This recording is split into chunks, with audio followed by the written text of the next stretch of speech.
that between 2 and 3 million inhabitants will be killed. I have no reason to dispute him. I'm certain that such will be the case. Wow. But no time sequence. I think we're close. Okay. By close, I would certainly, within a couple of years, I mean, from what we're getting, because we keep picking up all these weird references that seem to indicate a plate shift. Mm-hmm. The way that the Sumatra quake cracked the Indo-Australian plate, only this is talking about it in a level of language that's a little bit more severe, suggestive of even greater impact. Wow. Which could be suggesting a larger plate, or it could be suggesting, bigger, fiercer co-lump on a smaller plate. That's where we, once again, get back into the somewhat vagueness of it all. Yeah. Well, I thought it was interesting. I don't disagree with him, but we are seeing millions and millions of people will be affected. Now, going back to the other fellow you mentioned who was talking about people having to relocate. Yeah, Tory. Exactly. Yeah. And how they would have to find new ways of making a living. Right. That's been showing up for at least 18 months in our stuff. Is that right? Okay. And there's a tendency to think that the earlier we pick it up, it's because it's a bigger event. Oh, okay. All right. See, Billy Meyer has said all along, I mean, going back years and years ago, that if George Bush were reelected, we would have World War III. Okay. And, I mean, he came out with predictions in 1951 and 1957 or 8, referencing today, which are mind-boggling, because they are right on. So it's a case, and then everybody tends to look at him as being some wacko who has been in touch with space aliens. Doesn't make you wrong, though. Boy, it sure doesn't. But people better wake up and listen, because he hasn't been wrong on too many things. So I guess my reason for bringing it up is, number one, it's interesting to me that he has said all along, going back, hell, I don't know how many years, 30, 40, 50 years, whenever he started to publicly print his predictions. He has never said Los Angeles, Cliff. He has always said San Francisco is where the major, big, devastating earthquake was going to take place. And we've got some suggestion that the Pacific plate, that is to say the large plate between the North American plate and the Eurasian plate, is twisting. Twisting? Twisting. That's interesting. There's a couple of different ways to think about the planet. Yeah. And one way that makes sense is that, even if it seems outlandish at the beginning, that it might be possible for the planet Earth to grow. You mean, if you granted that energy was pouring in at the poles from electrical and other sources, it's got to manifest somehow. And it may be that it's also, besides shaking us around and causing earthquakes and weird weather and stuff, might also cause the planet to grow. One of the effects of the planet growing might be, say, a buildup of energy, and like a python eating a pig, you get a big bulge. And lo and behold, from 1975 until just a few years ago, the planet had a big bulge around the equator. Yeah, that's right. And no one knew what was going on or why it was there.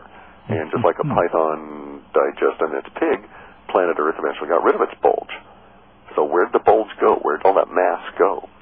Well, maybe the planet as a whole is growing. It's called the plasma expansion model. Yeah. And basically the theory is that plasma energy comes pouring into the middle of the Earth, and that's where the E equals MC squared business happens, and energy converts to matter.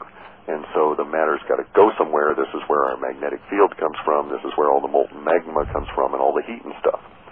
Well, if that were a true theory, one could hypothesize that one might start looking for volcanoes all around the place where the plates join, because one of the things you might see in an expanding Earth would be the plates separating and lots of magma coming out. But it sure looks like the Pacific plate is coming loose from all the others. And aren't we basically seeing that now? In the Cascades? Yep. They all seem to be getting a little active. Jiggly. And then how about out at Bend, Oregon, where the Earth is rising? Correct. And that's one of two areas along the Cascade Range. One is in central Oregon, and the other is in Bend, which is up on the Columbia River. Right. We're also picking up reports of similar kinds of occurrences in China. That's it, because China's not on the Ring of Fire. No, but it's back far enough, and it's Yeah. you know, and there are a couple of traverse cracks, if you will. And then, of course, we've got all of the Russian volcanoes popping off, and Vanuatu volcanoes, and new volcanoes popping around under the sea. And then there was this little study where they went out looking for volcanoes, and they expected to find a few thousand, and they found millions. Really? Yeah. Ooh. Ooh. So, yeah, you know, a big giant kawump and a nasty bit of earthquake. Yeah, there you go.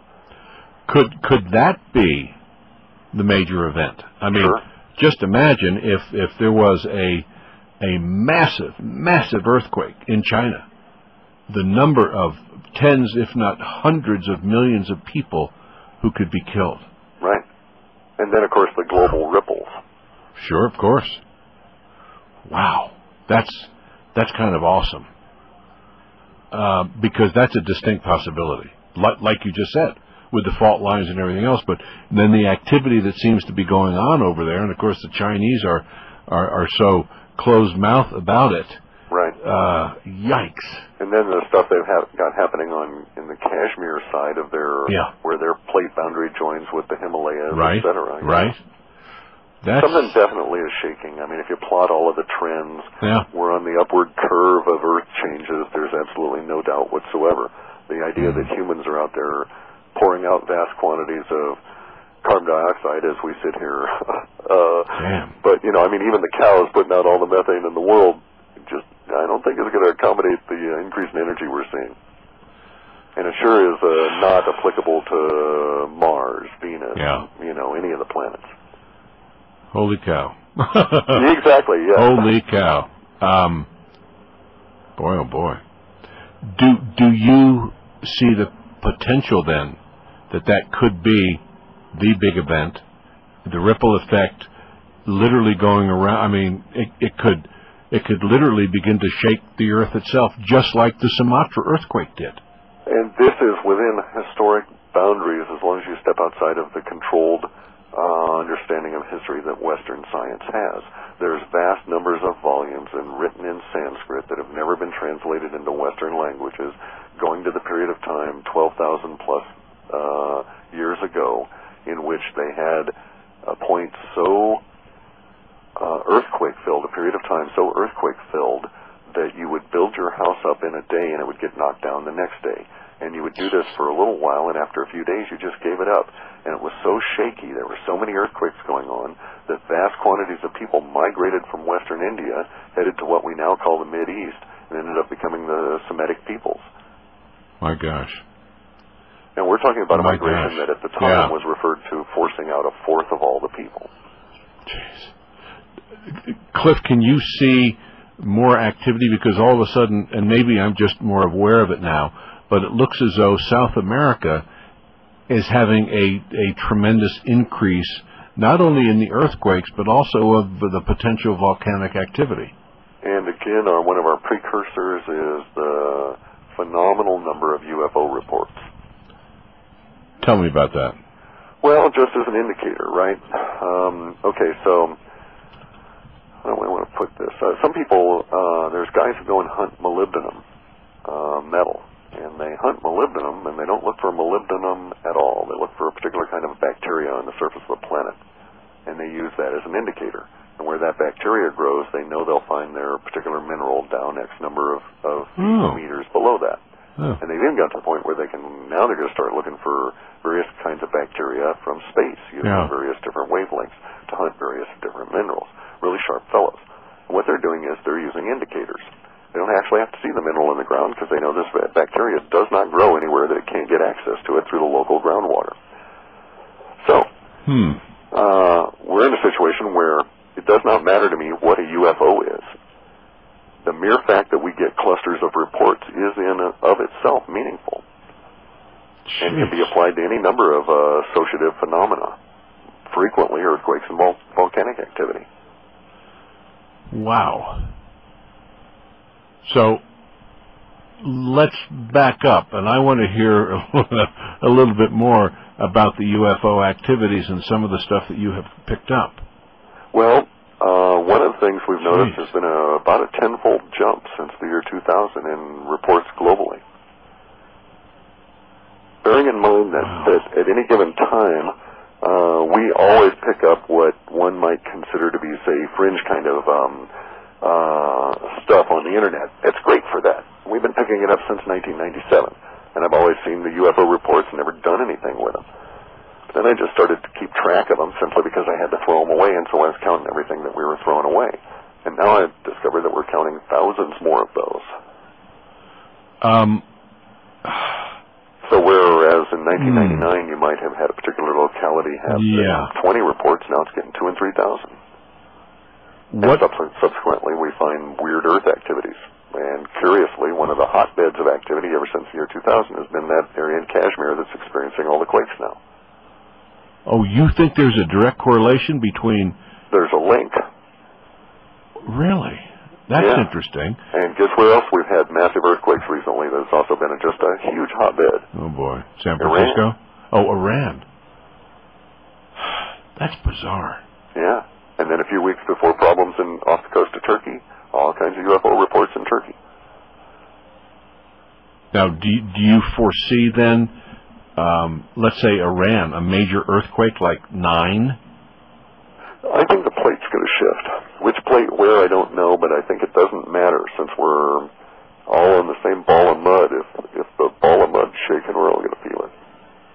Wow. My gosh. Wow. Jeez, I don't... It's so disconcerting because everything, Cliff, that you have told us, not only tonight but in all the previous shows, is that Earth and all of humanity are rapidly approaching, and I mean rapidly within the next few years, something that is going to change existence, life, and consciousness on planet Earth like never before. And that's still the case. And in fact, we now appear to have more and more evidence of it.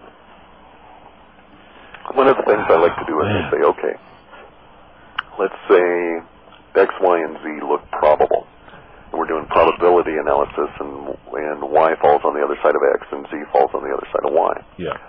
If we hit X and X comes out to look pretty good, well, I say, okay, let's up the notch of probability of Y occurring, etc. So that as we go forward in time, we can adjust our probability scale to actual results. And I would have to agree with your statement that certainly does appear to be the case. I mean, it is outlandish to say,